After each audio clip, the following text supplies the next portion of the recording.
Russian propagandist Vladimir Solovyov has found himself embroiled in a scandal. In his TV report about the Russian army, a poorly blurred signs and distinctive interior details revealed the location of a Rubicon base, an elite drone unit of the Russian army. An investigation by Radio Liberty journalists revealed the propagandist's resounding failure.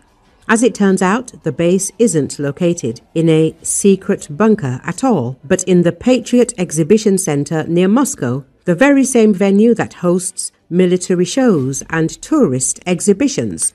It was details from Solovyov's video, not official videos from the Ministry of Defense or Rubicon itself, that made it possible to pinpoint the geolocation. Solovyov's editors tried to blur the footage, but they did it so poorly that the video showed signs and columns with the hall's unique decoration. As a result, journalists only needed a couple of seconds of footage to piece together the puzzle. Now, the secrecy of one of the most hyped units of the Russian army can be considered conditional. Rubicon was considered elite in the Russian army. Its fighters were called cyber special forces and heroes of the drone war. However, it has now emerged that the base is actually located in a public building regularly accessible to outsiders. Furthermore, back in May, the center was hit by a Ukrainian drone Lyuti. Instead of a show of force, Russian propaganda once again exposed the army. It turned out that Solovyov himself had exposed what the Ministry of Defense had tried so hard to conceal. The Russian Center for Advanced Unmanned Technologies, Rubicon, first became publicly known in October 2024, after the center was inspected by Defense Minister Andrei Belousov. Until October the 11th, when a video of the minister's visit was published, the name Rubicon was not mentioned in the media or on social networks, although, according to the official version, Rubicon was created on the personal orders of Belousov on the basis of one of the Russian unmanned aviation units back in August 2024, and in 2 months managed to destroy more than 400 units of weapons and equipment of the armed forces of Ukraine. 6 months later, Rubicon's official channel announced until mid-January 2025, the Rubicon channel published videos of targets hit most exclusively in the Kherson region.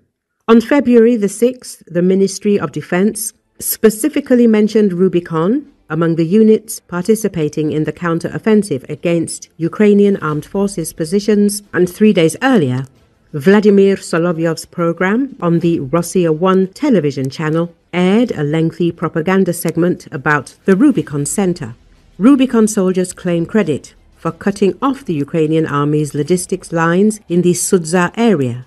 A separate section of the film, dedicated to the Kursk operation, is dedicated to the center's anniversary. The project has been in existence since at least July 2024. Since late January 2025, Rubicon's geographic reach has expanded. Videos of strikes showed targets in the Kupiansk and Pokrovsky sectors in mid-February, in the Kharkiv, Vuhledarsk sectors, and in early March, in the Yuzhno-Donetsk sector. Beginning in May, Rubicon operated primarily in the Donetsk region, supporting Russia's summer offensive.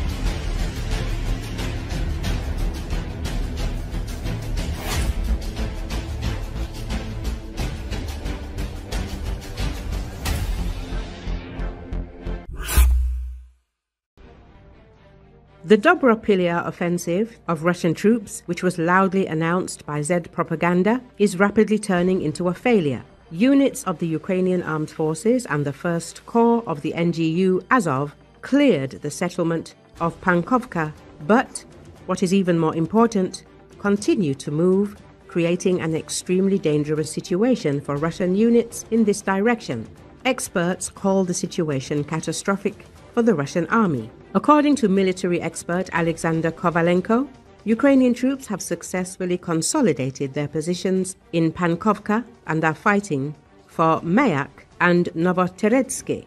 These actions could lead to cutting off the so-called appendix, the narrow line of advance of Russian troops towards Dobropilya.